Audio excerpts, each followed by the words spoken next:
Building high-performing teams is a real challenge for any leader. And I think it's something maybe we do neglect a little too much. We give a lot of emphasis on, the performance of the organisation and the functions within it.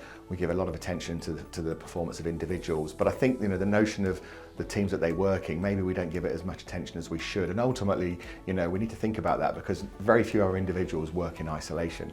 So what we've done here is we've pulled together a bit of a framework to maybe give you some of the pointers to some of the key elements you need to be working on if you're going to build a really high-performing team. So I think the first thing to say, there are five key elements to the model which ultimately have a foundation of trust. There's probably no research or work done on teams that doesn't ultimately come down to the fact that when you have a really, really good, highly performing group of people, that ultimately they trust each other implicitly. And you could probably think about that outside of business and charities and thinking to sport, those really high performing sports teams, you can just see they trust each other with their lives. So, do you have that basis of trust? But I think to get to that point, let's go back to the first element, which is this notion that actually great teams aren't all the same. So I think we spend too much time trying to recruit in the image of ourselves, people that can do what we can do, or we build a competency model that everyone has to fit into. But the reality is all great teams have a blend of types, different personalities, but more importantly, different behavioural attributes that they bring to a team. And then when they come together, they're really, really powerful. And there's much research done that's shown that the most intelligent teams often aren't the most high performing. What you also then get in great teams is you get disagreement. So conflict and disagreement is a healthy element of a highly performing team.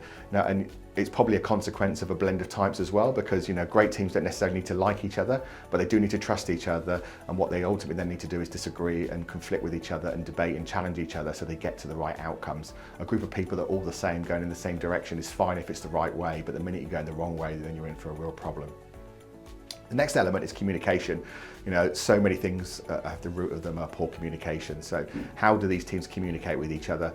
Is it the right way, the appropriate way, and often enough to know what they're each doing, and so they can all work together and achieve the things that they need to do? And again, if you use the sports analogy on that, you can see great teams, their communication on the field of play is just exceptional, and they're always talking to each other and telling each other where they are, what they're doing, what needs to happen next. The final part, before I get into the kind of the foundation parts of this, is emotional intelligence. And we've talked about this in other videos, but as well as being a blend of different types and behaviours, the greatest teams always have high levels of emotional intelligence. So they're able to interact with each other at an emotional level, regulate their emotions, recognise their emotional states, but use that positively to communicate with each other and get what they need from each other in the right way. Don't always look for the smartest group of people, look for that blend of people with high levels of EQ, emotional intelligence. And then what you also see with high-performing teams, just to finish the model off, is that it's always locked in with a sense of, they have a shared sense of direction as to where they're going and why, and they also have a plan that they work to. That plan can change and adapt, that's fine, but ultimately they are following a plan, so they're all on the same page. Now, I think there's probably just one last dimension to think about as a leader in the team, that if we've got a group of people that aren't necessarily the best of friends, but they're a great blend and they bring great things to the group, but it will be a bit prickly, you do need to consciously work on cohesion.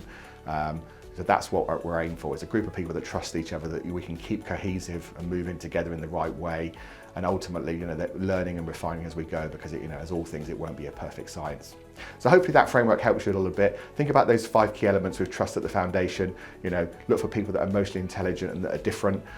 Make sure that you drive conflict debate within the group to get the best thinking, and make sure that they communicate well and are working towards that shared direction and have a plan, and always be looking to find ways to make them more cohesive and to refine and improve them as you go.